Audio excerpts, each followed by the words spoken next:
Yes,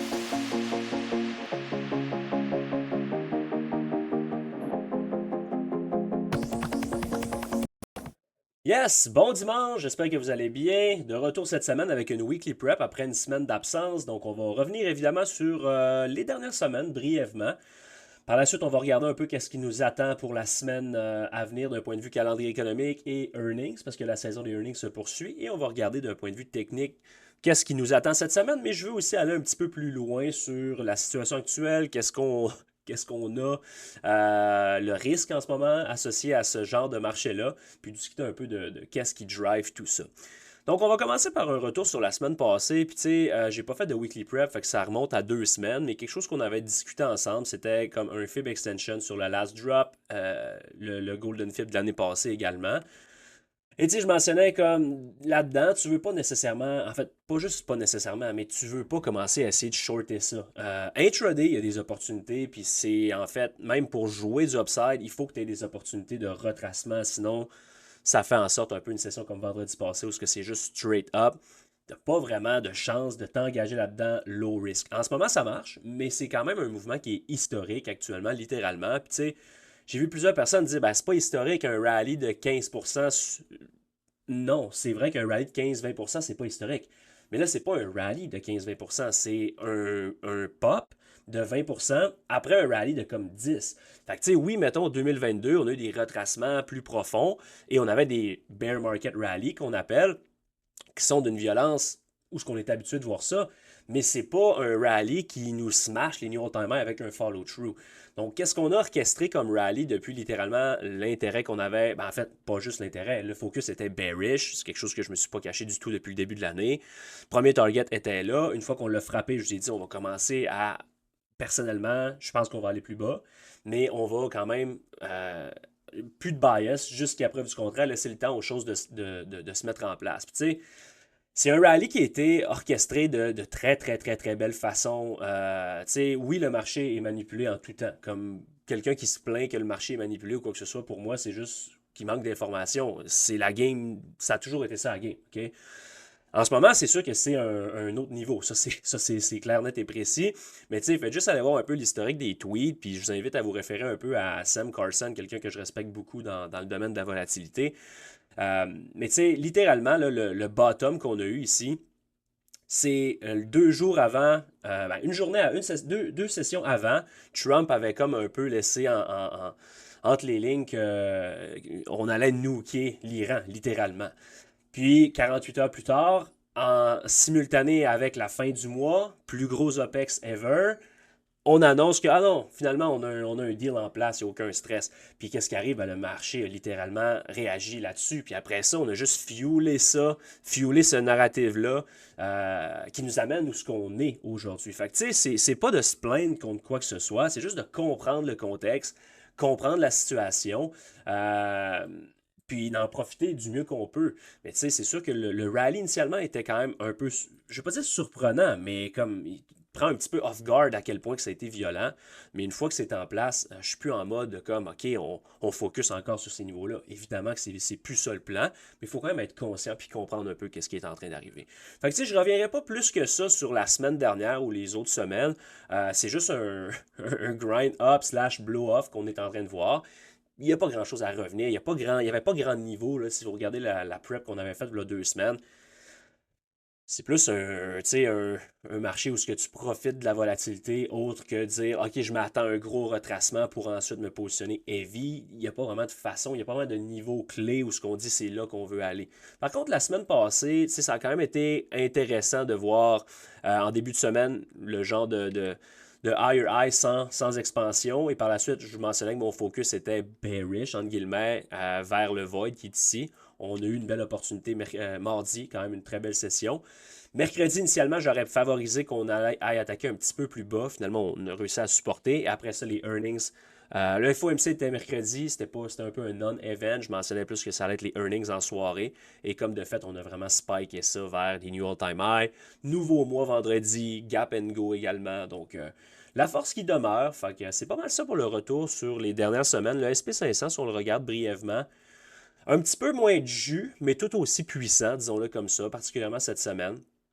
Donc, on a retracé un petit peu plus. On a eu quand même de la force, je ne veux pas dire plus imposante, mais vous voyez qu'on a créé un petit peu moins d'imbalance là, sur le sideway up, alors que le Nasdaq, de son côté, c'est un petit peu plus violent, comme à l'habitude. Si on regarde le Dow, lui, a tiré de la patte un petit peu également. C'est le seul avec le Russell qui n'est pas back en all-time high, mais on a vu quand même une grosse force le jeudi, sur la session de jeudi également, qui a été mise en place. Donc, c'est pas mal ça. Beaucoup de dispersion, beaucoup de divergence à travers les différents indices, à travers les différents secteurs et les différents stocks. Ça s'explique par plusieurs choses, mais particulièrement durant la saison des earnings. C'est toujours un phénomène qu'on a la chance, entre guillemets, de voir. Personnellement, c'est un des moments les plus complexes pour la façon que je trade. Ajoutez à ça qu'en ce moment, je ne suis pas dans mes meilleurs moments. La semaine passée, ça fait 2 semaines que ça revient quand même relativement bien, tranquillement, pas vite. Je suis très, très léger dans le marché actuellement, mais il y a quand même des belles opportunités. Donc, on va regarder un peu du côté des earnings cette semaine, qu'est-ce qui nous attend. C'est encore une grosse semaine. Peut-être que les gros méga caps sont faits, mais il y a encore quand même plusieurs compagnies qui sont intéressantes. PLTR, évidemment, Shopify, AMD, PayPal, toutes des compagnies qui sont super importantes à surveiller. Disney également, on a McDo, Uber également. Fait qu'il y a plusieurs compagnies qui sont intéressantes, qui font partie quand même des indices et qui sont des stocks qu'on trade à l'occasion. Donc, quand même une belle volatilité à prévoir. Je m'attends à voir un petit peu moins de volatilité, ben, pas nécessairement de volatilité, mais je m'attends à voir un petit peu moins de mouvements associés aux earnings overnight au cours de la semaine qui s'en vient, là, vu que les méga caps sont pas mal done. Si on regarde maintenant du côté du calendrier économique, parce que c'est une semaine non-farm payroll, en fait, c'est faux, là, c'est vrai que c'est une semaine non-farm payroll, mais c'est pas le premier vendredi du mois. Lundi, relativement mollo de ce côté-là. GOLTS, Job Opening, mardi. Des Fed Speakers mercredi. Jeudi, on n'a pas grand-chose. Des Fed Speakers également, mais il n'y a pas de nouvelles trop importantes. Et vendredi, le fameux Non-Farm Payroll qui va être reporté à 8h30. Donc, c'est le main event cette semaine. On va regarder pour voir où est-ce qu'on se situe rendu là, voir si le marché veut bouger un petit peu plus ou si on attend cette nouvelle-là. C'est un marché actuellement qui n'est pas drivé par l'Economic Calendar, honnêtement. Si vous regardez un peu là, le FOMC, c'est sûr qu'il n'y a pas de surprise de ce côté-là. Ça a été pratiquement un non-event. Les CPI, à mon avis, c'est la prochaine. Ben, ils sont déjà importants, mais même les CPI qui sortent plus haut qu'anticipé, parce qu'on s'entend que l'inflation est loin d'être ce qu'on trouve en ce moment. On va en parler un petit peu tantôt, mais les CPI, les chiffres d'inflation commencent à avoir un certain impact, mais encore là, je trouve que c'est très négligé. Donc, le marché est vraiment sur les stéroïdes actuellement, puis tout ce qui l'intéresse, même si c'est vrai, faut inventer ou whatever, c'est tout ce qui est relié à la situation au Middle East. Fait que, le non-farm payroll cette semaine, évidemment qu'il y a une volatilité, évidemment, il faut être conscient de ça, mais c'est pas quelque chose qui va être un turning point, mon humble opinion. Donc, si on se plonge un petit peu dans qu'est-ce qui nous attend pour les semaines à venir d'un point de vue technique, euh, tout ce que je veux que vous... L'important dans ce genre de marché-là, qui demeure extrêmement polarisant, où ce que certains sont en train de call out au blow-off top de OK, on est comme dans les années 2000, ça peut pas continuer, il faut shorter ce marché-là. Ou à l'inverse, c'est le début du plus gros bull market ever. Les techs, c'est pas juste une bulle, c'est vraiment le début de quelque chose d'exceptionnel. Personnellement, je me situe pas dans ces extrêmes-là. Par contre, je suis conscient totalement de ces deux extrêmes-là. Puis tu sais, en tant que day trader ou personne qui aime jouer la volatilité, il y a quand même des belles opportunités là-dedans, mais je vous dirais qu'ils sont un petit peu plus réduites exemple que quand on était dans un range. Je suis pas en train de dire que j'aime moins cette direction-là qu'un range, mais si on regarde, mettons, la volatilité qui était intraday dans ce range-là versus la volatilité dans ce genre de mouvement-là, personnellement, j'ai un petit peu plus de difficulté à trader ce genre de trend-là où ce que le retracement ne te donne pas beaucoup d'opportunités de rentrer. Il faut assurément être conscient quand même des niveaux à lesquels on se situe actuellement. Parce que si, puis comprenez-moi bien, économie versus stock market, c'est deux choses complètement différentes. Qui vont éventuellement, qui se rencontrent tout le temps, mais il y a un énorme lag, un énorme délai. Et quand tu interviens de la façon qu'on le fait, ça gonfle encore plus ce gap-là. Donc ceux qui sont vraiment bearish, négatifs, comme vous avez raison, la situation est pas mieux, sinon beaucoup plus pire, à mon humble avis, qu'elle l'était v'là 1, 2, 3 mois. Par contre, le marché est 25% plus haut. Fait que, c'est sûr que si vous faites juste réfléchir de cette façon-là, ça ne fait pas de sens. Puis vous avez raison. Mais à l'opposé, le marché peut, c'est vraiment cliché, mais le marché peut rester irrationnel beaucoup plus longtemps que vous pouvez rester solvable. Puis en ce moment, c'est juste ça, d'être capable de comprendre que En ce moment, tout ce qu'on veut, c'est gonfler le marché. Puis il y a plusieurs raisons qui expliquent ça, mais une des premières raisons, c'est que le marché, c'est probablement une des choses les plus importantes d'un point de vue sentiment, d'un point de vue liquidité, etc. Donc, tu sais, si on continue, si on voit les conflits qui sont en train d'arriver, pour moi, c'est loin d'être terminé. Puis je l'ai toujours dit, mais la situation avec Iran, c'est pas, même si on dit que ça va se régler, pour moi, c'est pas quelque chose qui va se régler sous peu. C'est quelque chose qui, à mon humble opinion, encore une fois, a beaucoup plus de chances de dégénérer en conflit un peu plus large. Puis là, je suis pas en train de parler de guerre mondiale ou quoi que ce soit, mais en conflit un peu plus large que juste comme finir comme ça avec un deal puis que ça va être that's it, là. Pour moi, c'est quelque chose qui est beaucoup plus gros que ça. Donc, c'est loin d'être terminé. La volatilité est loin d'être terminée. Et là, on rentre dans une période où, à l'été, généralement, on a tendance à avoir un marché qui flotte. Donc, toute cette prélude-là, pour vous dire qu'en ce moment, je ne suis pas en train de regarder pour fader cette puissance-là. Je ne ferme pas la porte, par contre, à avoir un certain retracement, parce que même dans un blow-off, même dans un marché qui veut aller plus haut, éventuellement, il va falloir prendre un peu une bouffée d'air puis trapper une coupe de traders. Fait que le best case que j'aimerais voir, là, c'est de voir peut-être un retracement se mettre en place au cours du prochain mois, d'ici juin. Ok. Si on serait capable d'avoir un certain retracement d'ici juin, je pense que ce serait un retracement, encore une fois, qui serait très polarisant, où ce que tout le monde va tenter de shorter à la minute qu'on va avoir une ou deux. Tu sais, on n'a jamais eu deux candle red consécutives à date. À mon avis, à la minute qu'on va en avoir deux, trois de suite, le sentiment va flipper comme OK, on va retourner au lot, etc. C'est là que je serais peut-être pas d'accord avec ça, parce qu'en ce moment, si vous essayez de shorter ce marché-là, ça veut dire que vous êtes en train d'essayer d'aller contre les intentions des sphères un petit peu plus hautes que nous, là. Fait que je suis un petit peu moins ouvert à shorter avec conviction. Est-ce que ça veut dire qu'on ne peut pas profiter d'une coupe de jours de baisse ou d'avoir des targets intéressants à être frappés? Au contraire, c'est ça le but, là. J'irais vraiment avec du short-term short en ce moment si jamais on a un certain point qui tourne. Mais je ne serais pas en mode comme OK, on short pour l'été, là. C'est pas un scénario qui est impossible parce qu'à un moment donné, on recycle toujours le même narrative en ce moment pour essayer de gonfler ça. Tu sais, à chaque matin, on a un tweet que non, tout va bien, je pense qu'on va avoir un deal. Puis on en reposte un en soirée. Puis le week-end, ok, ben là, non, c'est pas ce qui se passe. Souvent, on a un gap down, on arrive le lundi matin, ok, une coupe de nouvelles, le marché recommence à flotter. C'est quelque chose qui peut fonctionner, puis ça fonctionne. Vous l'avez vu, c'est un rallye qui est historique en ce moment. Sauf qu'il faut être conscient qu'en ce moment, c'est plutôt artificiel tout ce qu'on est en train de faire. Tout est en train de découpler également avec les références, les interactions avec les divers marchés, la volatilité, etc. C'est peut-être que vous m'entendez dire ça, vous êtes comme, OK, mais comment tu peux être bullish là-dedans? Ben justement, si c'est artificiel, tu sais pas à quel moment que ça peut commencer à tourner mal, mais ça peut accélérer un mouvement aussi qui est important. Puis on l'a vu dans le sens que tout le monde était short, on les a trappés complètement. Avec le GPM Collar, le timing était parfait avec l'OPEX.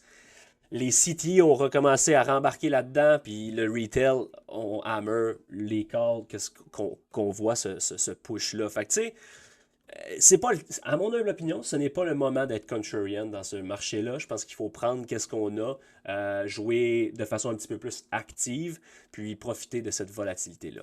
Donc, si je reviens aux techniques pour, maintenant que vous connaissez mon contexte, c'est sûr que le void ici de la chandelle de jeudi, pour moi, c'est quand même une référence importante. J'ai un certain intérêt vers le lot de vendredi 24 avril qui est 26, mettons qu'on a rendu à 27 000. J'aimerais voir éventuellement un retracement vers ça. Mais il va falloir le jouer en étapes. Première étape serait de, regarder, si jamais on short en début de semaine, j'irais pour me référer autour de 27 540. Si jamais on supporte là-dedans, il y a probablement du scalp up. Par la suite, si on rejette le rallye et qu'on vient donner un down close, là, je serais plutôt bearish tant qu'on respecte cette zone-là pour aller printer des candles dans ce void-là en weekly. Et par la suite, ça serait bien en masse pour qu'est-ce que je veux vous mentionner pour cette semaine. Fait c'est pas mal ça mes niveaux. Si on va en H1, puis tu sais, sur l'upside, j'ai pas vraiment de level, dans le sens qu'on va toujours jouer le New All-Time High Break en cas de pullback. Mais quelque chose qu'il faut garder à l'œil, là, vous voyez l'ouverture du mois de mai, c'est fait avec un gap and go très imposant. Tant qu'on reste over ça, je ne regarderai pas pour shorter. Si on s'en vient en dessous puis qu'on le perd, je pense qu'on va se référer dans le void, dans daily que je viens de vous parler. On devrait venir printer des candles sur le lot de 13 heures jeudi. Et on a, comme je viens de vous mentionner, les gros niveaux là, sont plutôt dans ces coins-là. Les lots des earnings la semaine passée autour de 27 000. Ça aurait un très très beau spot pour un retracement. Puis à partir de là, on réévaluera qu'est-ce qu'on veut faire là-dessus. Mais je le répète, je ne tomberai pas dans le panneau de dire je suis turbo bearish parce que vous allez vraiment à l'encontre de qu'est-ce qu'on veut faire. Et je sais que ça fait peut-être pas de sens. Puis là, vous allez dire c'est manipulé, c'est vraiment n'importe quoi. Mais au lieu de dire ça, comme si vous le comprenez, vous pouvez en profiter de ces opportunités-là. Puis je ne suis pas conspirationniste ou quoi que ce soit, mais oui, c'est manipulé. Ça a toujours été comme ça. En ce moment, c'est comme 2.0, big time, mais c'est la game. Ça a toujours été la game. Il faut juste la comprendre. C'est pas facile, comme je vous dis pas que c'est facile. C'est pas été des moments nécessairement super roses de mon côté au cours du dernier mois. J'ai mis le trading un petit peu plus, pas sur pause, mais un peu plus léger. Comprendre le risque, focuser sur du A++, puis on y va comme ça. Sur l'upside, ben, il n'y a pas vraiment de niveau. Là, 28 400 éventuellement, mais c'est plus jouer des réactions. OK, on trouve quelque chose là-dedans, il y a un bounce, je dois, OK, good. On target peut-être qu'est-ce qu'on a créé sur le downside, sinon new all-time high. Puis that's it, c'est aussi simple que ça. Du côté du SP500, il est peut-être un petit peu en moins belle position. Le close de vendredi, surtout les mouvements after hour qu'on a vu vendredi, pardon, quand même intéressant. Vous voyez le gap and go qu'on a tenté de faire sur le début du mois. Pour moi, ça suggère très fortement au minimum un retracement à l'intérieur de ce void-là. Et c'est un peu la même chose. Là. Il y a des gros niveaux qui sont un petit peu plus bas, mais beaucoup moins chic du côté du SP500. Fait que, tu sais, on pourrait peut-être voir des divergences. Là, tout ça, ça pourrait très bien être attaqué, un retracement là-dedans. Ça demeurerait totalement sain. Donc, c'est un peu ce que je veux vous dire, de ne pas tomber dans un trop gros panneau. Puis, tu sais, ça ne veut pas dire qu'on va pas manquer de jus, puis qu'on va. Il y a des nouvelles qu'on ne pourra plus contrôler de la façon qu'on le contrôle, puis que là, on ne peut pas accélérer. Mais en ce moment, c'est pas le plan. Là. Si on le regarde en H1, vous voyez là, de son côté, avec le close en after hour, on est déjà comme pratiquement en dessous du gap and go. Portez une attention particulière à 72-70 comme potentiel bloc. Fait que si on est up first puis qu'on respecte ça, pour moi, ça c'est un short intéressant à l'intérieur du void en daily. Si on perd le void en daily, on devrait venir attaquer les lows des earnings, plus particulièrement 7100. Ça serait mon objectif là, du côté du SP500. Si on regarde maintenant du côté des références, puis je n'ai glissé un petit mot tantôt où ce que tout est en train de découpler, puis c'est très classique dans ce genre de situation-là, mais encore une fois, ça ne veut pas dire que ça veut pas dire qu'il faut shorter, tu sais. Le dollar US, est-ce que, si on regarde en weekly, est-ce qu'il est aussi clean ou est-ce qu'il donne une direction euh, par rapport aux indices? La réponse est absolument pas. On est littéralement sideway depuis l'année passée, avril 2025. Ça fait un an qu'on est dans un range. Si tu regardes ça en daily, on est également depuis 2-3 semaines, depuis début avril, depuis un mois en fait, dans un range également. Donc, on a le gap ici, on a ce void-là ici, qui sont deux éléments intéressants, et en ce moment, on joue au ping-pong là-dedans. Fait que, tu sais, tant qu'on n'est pas back over ça, pour moi, il n'y a pas de raison d'aimer dollar long tant que ça. Et tant qu'on n'est pas back en dessous de ça avec conviction, il n'y a pas de raison non plus d'aimer dollar down. Fait que, tu sais, dollar est flat, même si l'indice est turbo strong. Généralement, tu devrais avoir peut-être un dollar faible dans ce genre de run-là, mais il y a beaucoup plus que ça en arrière de ce rallye-là. Qu'est-ce qui fait en sorte qu'il faut comprendre un peu la dispersion qui se met en place. Fait qu'il n'y a pas grand-chose à dire là-dessus. EURUSD de son côté également, c'est pas mal le même setup, évidemment, mais on joue au box là-dedans. Là. Fait que tu sais, tant qu'on n'est pas en dessous de ça, puis je favoriserais down. Si tu me demandes qu'est-ce que je favorise down euro. Vous savez, ce niveau-là, c'est mon focus depuis longtemps. Fait que tu sais, si éventuellement on vient smasher ça, puis qu'on le flippe, pour moi, c'est dollar down, dollar up, euro down. Mais ça ne veut pas vouloir dire nécessairement que les indices vont manger une volée. Peut-être que ça peut concorder avec un retracement, mais ça ne voudrait pas dire nécessairement qu'on est en train de topper. Chose est sûre, c'est qu'il faut être conscient de où on est en ce moment. Une autre chose qui est découplée, le crude. J'en ai parlé depuis le début. Personnellement, je ne suis pas impliqué là-dedans. Je le répète, oui, j'ai des stocks que je profite beaucoup, mais tu sais, quand je parle du Nasdaq ou du SP500, je back mes paroles avec des actions parce que je le trade en live, puis je le fais, puis j'exécute ce que je vous dis. Pour le crude, je suis plutôt loose là-dessus. En ce moment, je ne le trade pas beaucoup, mais mon focus est autour de 140. Puis le fait qu'on ne soit pas capable de fader actuellement concorde avec la situation qu'on voit. Le réel impact de tout ce qu'on a vu depuis 2 mois avec Middle East puis le détroit d'Ormuz, euh, pour moi, l'impact n'est même pas ressenti encore. Tu sais, c'est quelque chose qui lag beaucoup avec les réserves, etc., etc. Donc, on n'a pas encore vu le réel impact. Pour moi, là, attendez-vous pas de revoir le crude à comme 30, même 50 avant un méchant bout de temps. Mon humble opinion. Est-ce qu'il va être capable de supporter 140, 150 pendant longtemps? Je sais pas, on n'est même pas encore là, mais je pense sérieusement que c'est ce qu'on va voir plus tôt que tard, mon humble opinion. Donc, gardez un œil là-dessus. Du côté du gold, c'est quelque chose que j'ai laissé un petit peu de côté. By the way, ceux qui trade avec Apex, c'est encore un 90% off actuellement et ils ont enlevé la restriction sur le gold. Donc, depuis comme 2-3 mois, on ne pouvait plus trader gold sur les comptes Apex. Maintenant, c'est revenu, c'est de retour. Donc, c'est quand même intéressant.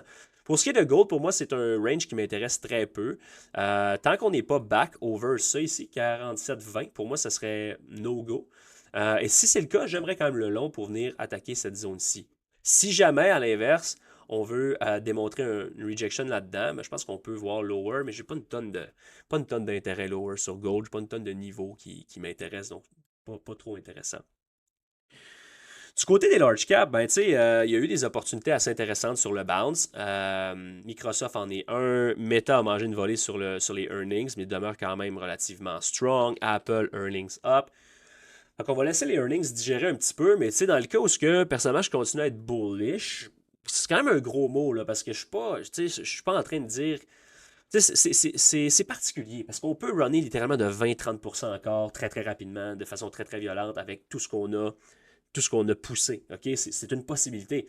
Mais c'est également un moment où si vous êtes à gros profit, c'est pas mauvais de se payer. Puis ça va être un. Dans tous les cas, vous allez regarder ça par après, vous allez être comme ah merde.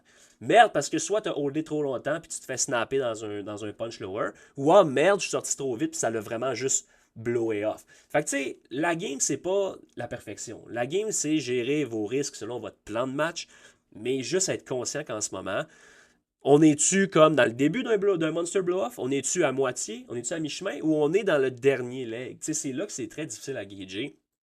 Euh, Puis on peut pas nécessairement se fier aux nouvelles ou à l'économie parce que c'est toujours la même chose qui arrive. C'est pas positif overall, mais le marché réagit de façon super positive. Fait que c'est quoi qui va être l'élément déclencheur? Ben, on peut pas le savoir d'avance nécessairement. Juste être conscient qu'en ce moment, c'est un marché à trader activement, à prendre des profits, à prendre des risques également, mais des risques qui sont contrôlés. Tu sais, c'est pas le temps, mettons. Puis encore là, c'est juste mon opinion personnelle. Évidemment, on est là pour discuter puis échanger sur les charts. Mais tu sais, si tu voulais aimer le upside sur Nasdaq, c'est-tu le moment d'y aller all-in là? Je sais pas. Peut-être que tu disais la même chose ici, c'est-tu le moment, mais au moins tu avais encore en tête les all-time highs. Là, tu es vraiment là. Mais c'est le genre de situation, comme je vous dis, que dans ce genre de blow-off-là, que si jamais on continue non-stop à. Tu sais, on prend littéralement aucun swing low depuis 1 mois et demi, là, littéralement. Fait que tu sais, tu peux peut-être encore voir un 10-12% straight up et être comme ah fuck, j'aurais dû le prendre. Puis là, c'est là que tu vas dire ah fuck it, j'essaie. Puis là, souvent, c'est là ça va signifier un top. Mais on n'est pas en train d'essayer d'attraper un top ici. Tout ce qu'on veut, c'est être conscient de la situation dans laquelle on travaille, puis de gérer le risque en conséquence. Juste un mot sur le VIX en terminant, parce que c'est un petit peu long, je trouve, là.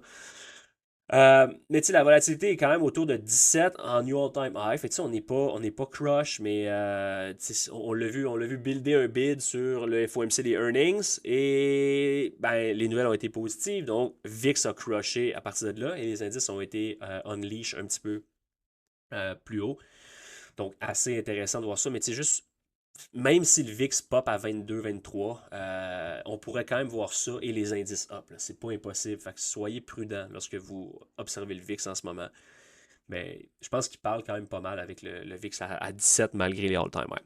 La chose, sinon, une des choses les plus importantes actuellement, les yields. Rappelez-vous, toutes les fois que les yields sont allés à 4,5, qu'est-ce qui est arrivé au cours des littéralement 2 dernières années? On a vraiment tout fait en notre possible pour trouver une façon de les crush. Si on pense aux tarifs l'année passée, après ça, l'annonce de plus de tarifs. Si on pense pas plus longtemps que là, un mois, on veut nooker l'Iran et tout à coup, OK, non, on veut plus nooker l'Iran, on veut un deal. À toutes les fois que les yields arrivent à 4,5, attendez-vous de voir des pieds et des mains des dirigeants pour essayer de driver lower. Sauf qu'à un moment donné, tu manques de ressources. Comme je disais sur le marché, tu peux pas juste manipuler artificiellement. ça fonctionne. Parce que, tu sais, c'est comme, ça va être une drôle d'exemple, mais c'est comme, pour partir quelque chose, il faut que tu lui donnes une poussée. Après ça, s'il pogne un petit élan, puis il pogne une côte, ça va être parti. Ben, c'est un peu ça qu'on a fait avec les news, avec les deals, avec tout ça. On réussit à partir à un moment donné, comme tu essaies de le partir d'une côte en montant, il va faire un bout, mais c'est dangereux qu'il snap back, tu sais, parce que tu peux pas à l'infini pomper des choses ou injecter des choses artificiellement. Ça prend des bonnes nouvelles ou des vraies choses à un moment donné pour amorcer un vrai mouvement. Et là, on n'est pas tant là-dedans. Ça marche, c'est bien, ça peut prendre beaucoup d'élan, comme on peut arriver dans le bout de qu'est-ce qu'on est capable de faire. Mais ne fédez pas trop agressivement la puissance de qu'est-ce qu'on est capable de faire. Parce que je pense qu'un dip, pour moi, va être. Le prochain dip, pour moi, est encore une opportunité d'acheter. À moins que d'ici l'été, on mange vraiment une volée. Là, je pense qu'on pourrait avoir un été down au lieu d'un été up. Mais à mon avis, si on est capable de rester en vie, qu'est-ce que je pense vraiment? D'ici l'été, je pense que si on a un dip, c'est une opportunité de voir un autre grind back-up une bonne partie de l'été, comme on a vu, mettons, l'année passée. Donc, je laisse là-dessus beaucoup d'informations. Content de vous voir. Restez à l'affût cette semaine. Beaucoup de. Peut-être, je ne sais pas si ça va être cette semaine ou next week. Une coupe d'annonces qui s'en viennent. Une coupe de nouveautés quand même assez sérieuses. Nouveau bootcamp aussi qui va avoir des détails que je vous lance bientôt. Donc, assurez-vous de vous abonner, suivre les pages des réseaux sociaux et surtout regarder vos courriels au cours des prochaines semaines. Je vous souhaite une belle semaine. Je vous souhaite un bon match ce soir. Espérons qu'on va avoir la chance de passer en deuxième round. Et on se voit dans les lives cette semaine. Salut tout le monde.